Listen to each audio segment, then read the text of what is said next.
사랑하는 여러분, 우리 예수님 가시는 곳마다는 풍성함이 일어납니다. 예수님 가시는 곳에 큰 표적이 있습니다. 예수님 가신 곳에 기적이 일어남을 믿으시길 바라겠습니다. 그런데 3절 말씀 같이 읽습니다. 포도주가 떨어진지라 예수의 어머니가 예수님에 이르되 저들에게 포도주가 없다 하니. 아멘. 여러분, 인생이 마치 3절 같아요. 포도주가 떨어질 줄 알았습니까? 몰랐지요. 인생이 그래요. 여러분, 올해 2019년도 멋진 일만 일어날 걸 기대하지만 여러분 자신 있습니까? 몰라요. 어떤 일이 일어날지, 내 앞에 어떤 일이 펼쳐질지. 포도주는 혼례의 시기는 기본 중에 기본입니다. 내 인생의 기본이 되는 것이 문제가 생길지 몰랐던 거예요. 우리 인생 기본이 되는 것이 먹고 입고 마시는 거, 내가 결혼하는 거, 내 자녀가 잘 크는 거, 직장생활하는 거, 또 내가 좀 건강히 사는 거, 이런 건 기본이죠. 내가 이렇게 기본적으로 살아가는데 문제가 생길 줄 몰랐어요.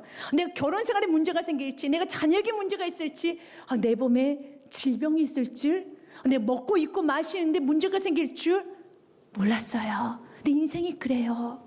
인생이 포도주가 떨어질 줄 모르는 것처럼 몰라요, 인생은. 그런 주님께서 왜 우리 인생을 이렇게 모르게, 우리 인생 내일 예측할 수 없게 주님께서 만드셨냐면 이유가 있습니다. 주님만 의지하라고요. 전도서 7장 말씀 보면 우리 인생은 두 가지 서클로 가게 되어 있습니다. 내가 너에게 두 가지를 줄 것이란다. 형통한 날에는 기뻐하고 공고한 날에는 되돌아봐라. 이 두 가지를 하나님 병행하게 하사 사람이 그의 장래일을 능히 헤아려 알지 못하게 하셨느니라. 아멘. 아무도 알지 못하도록, 예측하지 못하도록. 인간의 예측하며 준비가 되었으면 주님을 의지하지 않거든요. 인간은 부족해 하지만 주님을 더 의지하고, 인간은 자신이 부족할 때 주님을 더 찾는 것처럼. 그래서 우리 예수님이 가르쳐 주신 기도, Lord's Prayer, 주기도문이죠. 그때 예수님이 이렇게 기도하라는 거예요. 너희들은 일용할 양식을 구하라. 데일리 브레드를 구하라는 거예요. 우리가 원하는 건 데일리 브레드가 아닌데, 우리가 원하는 건 한 달치 양식, 1년치 양식, 내 노후 10년간 준비, 그런 거 원하잖아요. 근데 주님 말해요. 이집트 너는 기도를 이렇게 하는 거야. 일용할 양식을 내게 주옵소서. 그럼 내일은요, 내일 또 기도하는 거야. 내일 또 기도하는 거야. 우리 주님 이 땅에 살아간 동안에 교제하기 원합니다. 주님을 의지하기 원합니다. 그래서 우리 주께서 우리에게 너 한 달치 구하여라. 1년 양식을 준비하라. 주님, 내 노후를 책임져 주옵소서. 주님, 이거 다 준비해 주옵소서 라고 기도하기보다는 주님, 오늘 내게 일용한 양식을 주시옵소서. 주님, 내게 일용한 양식을 주시옵소서. 일용한 양식을 받는서 오늘 하루 주께 도와주지 아니하시며 나는 감당할 수 없습니다. 주께서 내 발걸음을 인도하여 주시고, 나에게 일용한 건강을 주시고, 일용한 양식을 주시고, 일용한 지혜를 주시고, 날마다 새롭게 부어 주시옵소서. 떨어질 줄 몰랐어요. 알면 더 많이 준비하면 됐었죠. 근데 모르니까 준비를 안 한 거예요. 지금도 마찬가지로 어느 나라나 세기를 거쳐서, 여러분, 혼례의식은 참 중요하죠. 그러나 그 당시 유대인들에게서 혼례의식은 정말 중요한 의식 중에 하나였었습니다. 그래서 그들은 일주일간 잔치를 해요. 그러면서 하객들을 모시고 그 하객들이 이제 결혼할 예비 신랑 신부에게 축복을 마음껏 빌어주는 관례가 있었습니다. 그때 포도주 너무 중요한, 여러분, 음식 중에 하나였습니다. 식수, 음료수와 같았어요. 지금의 술의 개념은 아니었습니다. 그래서 포도주가 있는 곳에는 기쁨이 넘쳤습니다. 그래서 랍비들은 이런 말합니다. 포도주가 떨어지면 기쁨도 없다라는 말을 할 정도로 그들은 포도주를 사랑했어요. 포도주는 풍요의 상징이었기 때문에, 화려함의 상징이고 축복의 상징이었기 때문에 포도주를 중요시했었습니다. 특별히 이렇게 잔치 때는 포도주가 항상 넘치게 있어야지만, 이 포도주가 넘치는 것처럼 이렇게 풍요로움이 넘치게, 이런 의미에서 그들은 포도주를 가득가득 채웠어요. 포도주가 떨어졌어요. 포도주가 떨어지면 혼주는 혼이 나야 되는 겁니다. 그리고 굉장히 민망스럽지요. 죄송합니다.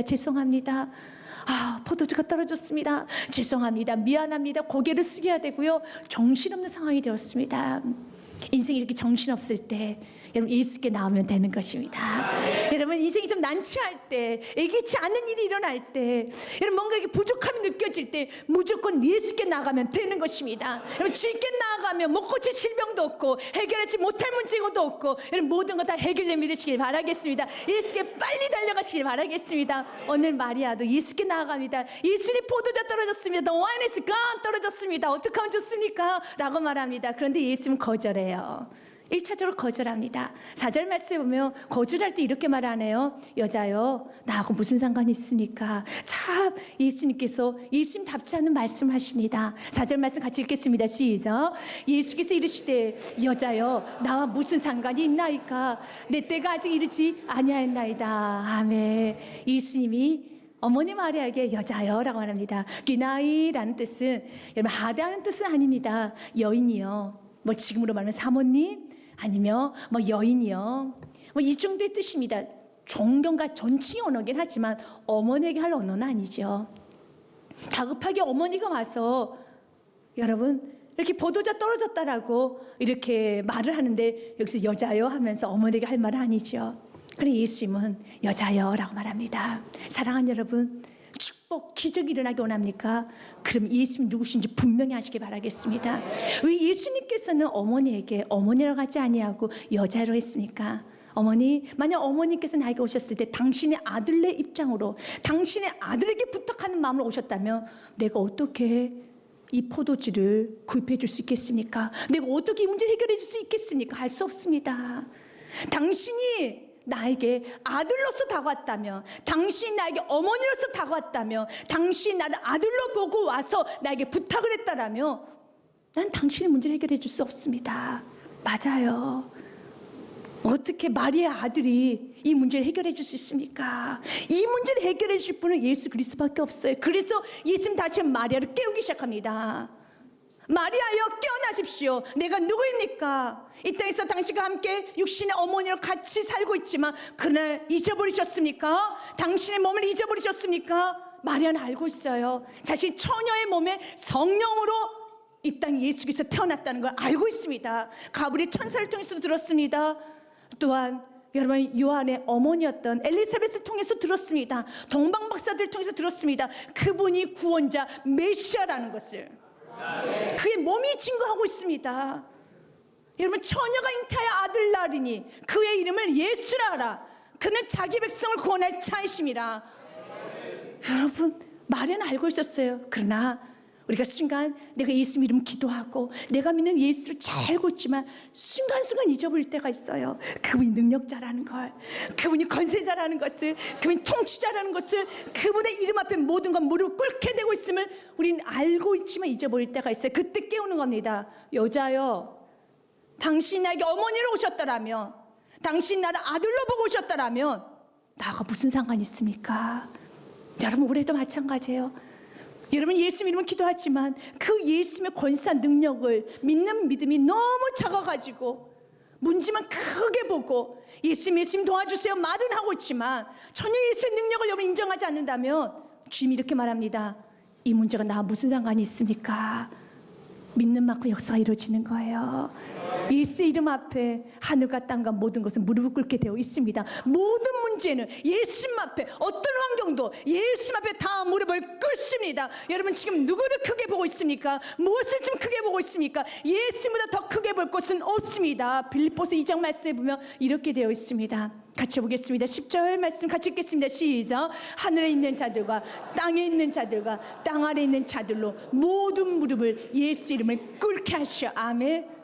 하늘에 있는 것이나 땅에 있는 것이 땅 아래에 있는 모든 것이나 다 예수의 이름 앞에 그분 앞에 무릎이 꿇어져요. 그걸 몰랐어요. 아니 알았지만 놓쳤어요. 우리가 믿고 있는 그 예수, 우리가 지금 기도하고 있는 그 예수의 이름, 우리의 아버지 예수님, 우리의 구원자 예수님, 나의 아버지 예수님 누구입니까? 모든 천지를 주관하고 다스리는 분이라는 것입니다. 11절 말씀에 같이 있습니다. 모든 입으로 예수 그리스도를 주하시나요 하나님 아버지께 영광을 돌리게 하셨느니라. 아멘. 깨어나야 되는 거예요. 깨어나야 되는 것입니다. 사랑하는 여러분 깨어나십시오. 여러분 지금 믿고 있는 그 예수님, 우리가 부르고 있는 그 예수님 천지의 주관자이십니다. 못할 것이 없으신 분이십니다. 그분은 무에서 유를 창조하시고 본질을 바꾸실 수 있는 분이 예수 그리스도라는 것입니다. 여러분 예수님은 물이 변화해 포도주를 만드셨어요. 물과 포도주는 여러분 본질 자체가 틀려요. 본질이 다른, 시작점이 다릅니다. 그러나 우리 예수님은 완전히 바꿀 수 있는 분이에요. 그래서 고린도후서 5장 17절 말씀에도 지금 이렇게 말하죠. 우리 인간을 새롭게 하실 수 있는 분은 예수님이라고요. 여러분, 고치지 못할 질병 정도가 아니라 새롭게 만들어 버리십니다. 덕지덕지 붙여주는 것이 아니라 우리의 본질을 바꾸세요. 여러분의 본질을 바꾸십니다. 5장 17절 말씀 같이 읽겠습니다. 그런 중 누구든지 그리스도 안에 있으며 새로운 피조물이라. 이전 것은 지나갔으니 보라 새 것이 되었도다. 아멘. 여러분, the old is gone. 이전 건 다 지나갔어요. New is here. 새 것이 되었도다. 새 것이 왔다라는 거예요. 여러분, 우리 주님은 우리 죄인인 우리를 여러분 조금 붙여서 좀 의로운 것처럼 만드시는 게 아니라 죄인인 우리를 완전히 의롭게 새롭게 만드시고, 여러분, 사망에 있던 우리들을 생명으로 바꾸시고 지옥에 있는 우리를 천국으로 바꾸실 수 있는 분이십니다. 그분의 손에만 들어가면, 그리스도 안에 있으면 새로운 피조물이 돼요. 그리스도 안에만 있으면 가정이 조금 좋아지는 것이 아니라 새롭게 됩니다. 그리스도 안에만 있으면 저 사람이 조금 변하는 것이 아니라 완전히 사람이 새롭게 된다는 것입니다. 이걸 믿고 주님, 난 이 말씀에 그대로 순종하겠습니다. 내가 새로워지기 원합니다. 나는 조금 좋아지는 걸로 만족하지 않겠습니다. 우리 가정이 조금 좋아지는 걸 만족하지 않고 완전히 우리의 가정이 바뀌기 원합니다. 본질이 변화되기 원합니다. 교만이 본질이었다면 거만이 본질이고, 욕심과 이기심이 본질이며, 여러분 또한 하나님 믿지 않는 불신이 본질이었다면 완전히 변화가 돼서 겸손과 온유와 믿음이 아주 본질이 있는 가정이 되기 원합니다. 겸손이 본질이 있는 가정이 되기 원합니다. 예수님 안에서는 이 모든 게 가능한 거예요. 예수님 안에서는 못할 것이 없습니다. 그래서 먼저 말합니다. 여자여, 여자여, 당신이 나에게 어머니로 오셨다면 이 일은 나하고 상관이 없습니다. 예수님은 또 한 번 여자이라는 단어를 쓴 적이 있습니다. 십자가 위에서도 그랬습니다. 십자가 위에서 예수님이 살이 뜯기고 그리고 채찍질을 맞고 피가 뚝뚝 흘려지는 그 모습을 보면서 마리아는 가슴을 찢지요. 너무 울어요. 여러분, 울지요. 너무 아프지요. 당신의 아들이 지금, 마리아 자신의 아들이 십자가 위에서 매달려 있으니 얼마나 고통스럽겠습니까? 그래서 우리 예수님 말합니다. 마리아에게 소망을 주는 거예요. 어머니라고 하지 않고 여자여라고 또 소망을 주는 거예요. 당신의 아들이 십자가에 올려져 있다라면 그 아들은 불쌍하게 처참하게 죽어갈 겁니다. 그러나 기억하시죠? 어머니 기억하시죠? 여자여 기억하시죠? 내가 누구인지, 예수님이 누구인지, 그것이 바로 소망인 것이에요. 이거 잊어버리셨습니까? 내가 성령을 잉태된 걸 잊어버리셨습니까? 수많은 기적을 잊어버리셨습니까? 수많은 은혜를 잊어버리셨습니까? 여러분도 올 한 해 소망 있는 인생 살기 원한다면 잊어버리지 마십시오. 그분이 누구인지 기억하셔야 돼요. 그분은 천지의 주관자이시고, 그분은 통치자이신데 더 중요한 게 있어요. 그렇게 통치자고 주관자이신 분이 여러분을 너무 사랑해서 여러분에게 생명을 내어주시고 여러분의 십자가에 죽으셨다라는 거예요. 그리고 말하나, 내가 널 너무 사랑해. 주님 왜 나를 십자가에 죽으셨습니까? 그저 사랑하기 때문에, 그저 사랑하기 때문에 내가 널 너무 사랑한 거예요. 그런 사랑을 받고 우리가 이 자리까지 왔습니다. 그걸 잊어버리면 안 돼요. 여자 잊어버리셨습니까? 내가 당신의 아들이기 전에 내가 누구인 걸 잊어버리셨습니까? 깨어나십시오. 그래서 요한복음 19장 26절에 예수께서 자기 어머니와 사랑하는 제자 곁에 서 있는 걸 보시고 어머니께 말씀하시되, 참 맞지 않는 말 하죠. 그런 참 맞는 말이에요. 여자여 보소서 아들입니다. 깨어나게 하시고 이 땅 육신의 관계로 맺은 어머니에게 존경과 감사와 그 아픔을 어루만지면서 겸손하게 아름답게 여자여 아들입니다. 우리의 삶이 이렇게 예수님처럼 살아야 돼요. 예수님처럼, 여러분 좀 어떤 사람이 주님을 바라보지 못하고 힘들어하고 있을 때 위로만 하는 것이 아니라, 여러분 그냥 어루만 만져주는 것이 아니라 여자여 하면서 깨어나십시오. 하나님은 살아계십니다. 믿음으로 사셔야지요. 믿음으로 사셔야지요. 하나님 말씀 영원히 변하지 않습니다. 라고 깨우시기도 하고, 그리고 안아줘야 되는 거예요. 여자여 아들입니다. 어머니여 아들입니다가 아니에요. 여자여 아들입니다. 오늘 우리 예수님께서는 마리아에게 어머니라고 하지 않고 여자여 하면서 깨우십니다. 그리고 나더니 은혜를 제대로 받았어요. 5절 말씀 보면 마리아가 완전히 변화가 돼요. 그리고 이렇게 말합니다. 하인에게 이렇게 말을 해요. 그의 어머니가 하인들에게 이르되 너에게 무슨 말씀하시는지 그대로 하라 하니라.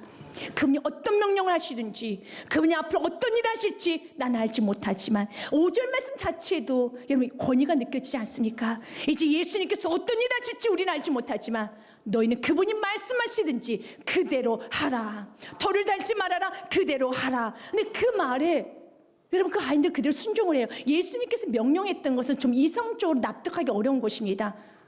물을 담으라는 거예요. 그 물을 갖다 주라는 것입니다. 포도주를 갖다 줘야 되는데 물을 갖다 주라는 것이에요. 이것이 이성적으로 참 납득이 안 되죠. 그러나 그 아이들 그대로 순종합니다. 여러분 올 한해 여러분이 저와 여러분 영적 권위가 다시 한번 여러분 영적인 능력이 나가서 여러분 주인 하인들 그대로 순종하는 것처럼 내 주위에 있는 많은 사람들이 정말 예수님을 경외하기 원합니다. 여러분 때로는 우리 가정은 왜 이렇게 하나님을 좀 함부로 여기는 걸까? 왜 내 주위에 있는 사람들이 그렇게 하나님을 좀 이렇게 함부로 여기는 걸까? 마음이 아프죠. 여러분 그 마음이 아플 때 주님 나를 돌아봅니다. 내가 주님을 제대로 섬기기 시작하면 내 주위에 있는 사람들은 알든 알지 못하든 믿음이 있든 없든 상관없이 하나님처럼 섬길 수 있는 은혜가 임하게 되고 결국 거기서 기적이 일어나는 거예요. 마리아는 충분히 예수님과 관계가 되어 있기 때문에 은혜를 충분히 받았기 때문에 수많은 사건들을 경험했기 때문에 조금만 여러분 터치를 해도 마리아는 금방 정신을 차리고 순종의 자세로 가죠. 그러나 하인들은 예수님을 잘 몰라요. 그분이 능력자이신 걸, 그분이 어떤 분인지 몰라요. 그럼에도 불구하고 마리아의 명령에, 마리아의 말에 그들은 그대로 움직여가요. 여러분 주위에 있는 사람들이 아직은 예수님 인격적으로 만나지 못해서 잘 모를 수 있습니다. 그러나 저와 여러분이 예수님을 제대로 섬기기 시작하고 내가 믿고 있는 그 예수님이, 내가 섬기고 있는 그 예수님이, 내가 얼떨 부르고 있는 그 예수님한 분을 내가 제대로 섬기기 시작할 때 내 주위에 있는 사람들은 그분을 경외하기 시작해요. 그분을 섬기기 시작해요. 그리고 결국 그 주위에 있는 모든 사람들이 무엇입니까? 기적을 맛봐요. 왜냐하면 9절 말씀에 보면 하인들이 알았더라라는 말씀이 있어요. 연회장은 물로 된 포도주를 맛보고 어디서 났는지를 알지 못하나 물돈 하인들은 알더라. 믿으십니까? 아멘. 물돈 하인들은 알더라. 여러분 주위에 많은 사람들 있겠죠. 그 많은 사람들이 예수님 알기 원합니다. 예수의 능력을 알기 원합니다. 예수님의 만인 구원자인 걸 알기 원하며 예수님만이 모든 걸 할 수 있는 걸 알기 원합니다. 하박국의 말씀이 여러분의 삶을 통해서 여러분 주위에 그대로 보여준 축복이 있어야 돼요. 하박국서 말씀을 보면 이렇게 되어 있습니다. 이는 물이 바다를 덮은 것이 당연한 일이죠. 물이 바다를 덮지 흙이 바다를 덮습니까? 당연한 일이죠. 그러나 그 당연한 일이 이루어지지 않는 게 이 세상이에요. 그러나 우리의 삶을 통해 당연한 일이 이루어지기 원합니다. 이는 물이 바다를 덮은 같이 여호와의 영광을 인정하는 것이 세상에 가득함이라. 아멘. 여러분 그 하인이 알더라. 그 하인이 알더라. 이사야서 11장 말씀에도요 같이 읽습니다. 내 거룩한 삶 모든 곳에서 해됨도 없고 상함도 없을 것이니 이는 물이 바다를 덮은 같이 여호와를 아는 지식이 세상에 충만할 것이라. 아멘. 하인들이 알더라. 마리아를 통하여서 먼저 마리아를 깨우기 시작하고요 그 주에 있는 하인들이 알기 시작합니다. 누구를요? 예수 그리스도의 신성을 알기 시작합니다. 예수 그리스도의 존귀함을 알기 시작합니다. 예수 그리스도의 능력을 알기 시작합니다. 그분 앞에 엎드린 것만이 살 길이라는 것을 알게 됩니다. 우리도 우리 주위에 있는 사람들을 나를 통해서 알려줘야 돼요. 예수님께 엎드린 것이 살 길이란다. 예수만이 길이고 진리고 생명인 걸 알려줘야 되는 것입니다. 그래서 우리 주님은 먼저 마리아를 깨우시고 그리고 또한 마리아를 통해서 하인들에게 명령합니다. 무슨 말씀하시는지 하시는지 그대로 하라. 이 부분에서 스펄전 목사님은 좀 이렇게 확대 해석을 했습니다. 의미가 있어서 여러분에게 소개하기 원합니다. 그가 너희에게 뭐라고 하시든지 그대로 하라. 그는 우리가 아는 것보다 더 잘하신다. 너희 의견을 가지고 아뢰지 말라. 그를 떠밀려고 하지 말라. 정용하지도 말라. 그는 우리가 아는 것보다 더 잘하신다. 뒤로 물러서라. 그리고 그가 말씀하시기까지 기다리라. 아멘. 사랑하는 여러분, 그분께서 거절하셨으면, 그분이 거절하셨기 때문에 거절한 것도 아름답게 받아들일 수 있는, 조용하게 용납할 수 있는 은혜가 있으시길 바라겠습니다. 그분이 거절하셨으면, 그분이 거절하셨기 때문에 그분의 거절함도 아름다운 거예요. 오늘 마리아는 거절했잖아요. 마리아를 거절했잖아요. 그러나 그 뜻을 알았기 때문에 마리아는 굉장히 겸손하게 반응합니다. 그리고 축복의 통로가 되어가고 있습니다. 너무 복되죠.